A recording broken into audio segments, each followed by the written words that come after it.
بسم اللہ الرحمن الرحیم۔ السلام علیکم۔ Islamic knowledge and history channel دیکھنے والوں کو نئی ویڈیو میں خوش آمدید کہتے ہیں۔ ناظرین اکرام، آج ہم بات کریں گے قوم لوط، جنہوں نے دنیا میں سب سے پہلے ہم جنس پرستی کی ابتدا کی۔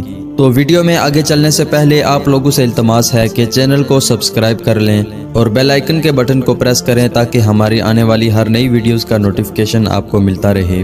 ویڈیو کو لائک کریں اور اپنے دوستوں کے ساتھ ضرور شیئر کریں۔ ناظرین کرام، شیطان اللہ کا نافرمان اور بنی آدم کا سب سے بڑا دشمن ہے، جو مختلف طریقوں سے لوگوں کو دھوکے اور فریب میں مبتلا کرتا رہتا ہے اور انہیں ورگلاتا ہے۔ قرآن و حدیث کے مطالعے سے پتہ چلتا ہے کہ شیطان صرف ایک مخلوق نہیں ہے بلکہ ابلیس کی ایک پوری نسل ہے اور اس کی بے شمار اولاد ہے۔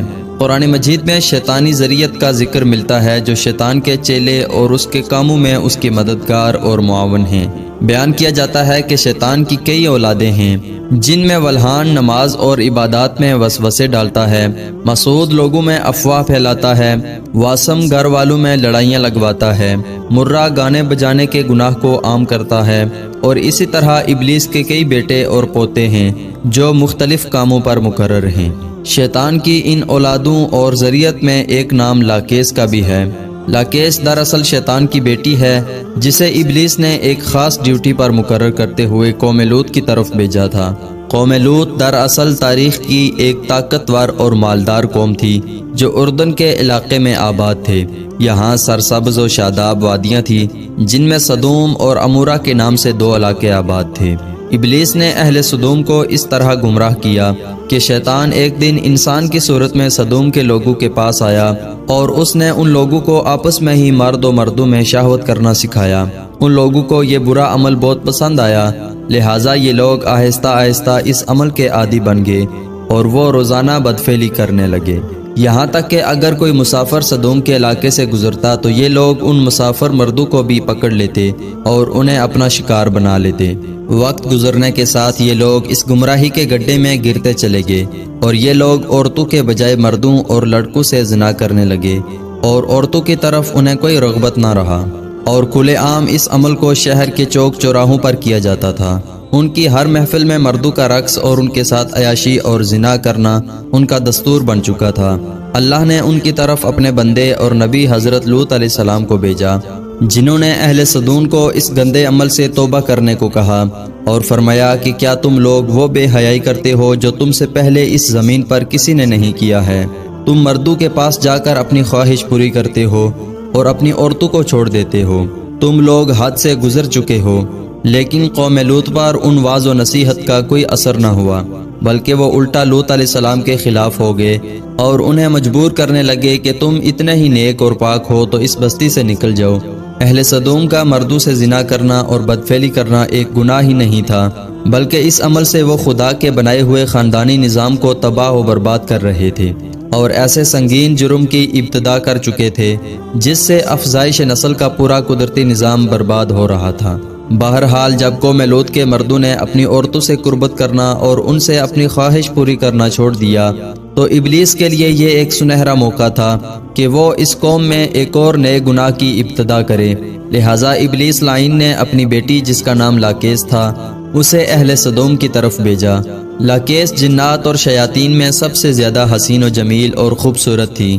ابلیس نے اسے حکم دیا کہ وہ ایک خوبصورت عورت کی شکل اختیار کرے اور قوم لوط کی ان عورتوں کی طرف جائے اور انہیں ہم جنس پرستی سکھائے جنہیں ان کے مردوں نے چھوڑ دیا ہے۔ لہٰذا لاکیس ایک خوبصورت عورت کی صورت میں ان عورتوں کے پاس آئی اور ان کے پاس آ کر کہنے لگی کہ میں تباہ و برباد ہو گئی کہ میرا شوہر مجھے چھوڑ کر ایک نوجوان مرد کے ساتھ بدفعلی کرتا ہے، لہٰذا اب میری جوانی اور میرا حسن سب کچھ تباہ و برباد ہو گیا اور سب یوں ہی رائیگاں چلا جائے گا۔ یہ سن کر قوم لوط کی دیگر عورتیں بھی واویلا کرنے لگیں اور اپنے شوہروں کو برا کہنے لگیں۔ پھر لاکیس نے ان عورتوں سے کہا کہ ہم بھی ان مردوں سے بے نیاز ہو جائیں گے اور ان کی طرف رغبت نہ کریں گے جس طرح سے وہ ہم سے بے نیاز ہو چکے ہیں۔ ہم سب کو ان مردوں کی کوئی ضرورت نہیں، ہم اپنی خواہش کو آپس میں ہی پورا کر سکتے ہیں۔ اس پر ان عورتوں نے لاقیس سے پوچھا کہ وہ کیسے، لہٰذا لاقیس قوم لوط کی ایک رئیس اور خوبصورت عورت کے پاس آئی اور اس کے ساتھ بدفعلی کی۔ ان عورتوں کو عورتوں سے ہم جنس پرستی کا شیطانی طریقہ سکھایا۔ اس رئیس عورت کو یہ عمل بہت پسند آیا، لہٰذا وہ عورت سدوم اور عمورہ کی دوسری عورتوں کے پاس گئی اور ان سب کو بھی اس طرح کرنے کو کہا، اور عورتوں کے درمیان ہم جنس پرستی کے اس طریقے کا آغاز ہوا۔ جب ان مردوں نے دیکھا کہ عورتیں عورتوں کے ساتھ ہی اپنی شہوت کو پورا کر رہی ہیں، تو ان مردوں نے اپنی عورتوں کو اس بدفعلی سے منع نہیں کیا۔ وہ خود بھی ہم جنس پرستی کے گناہ میں ملوث رہے اور اپنی عورتوں کو بھی اس گناہ میں شریک کرتے رہے۔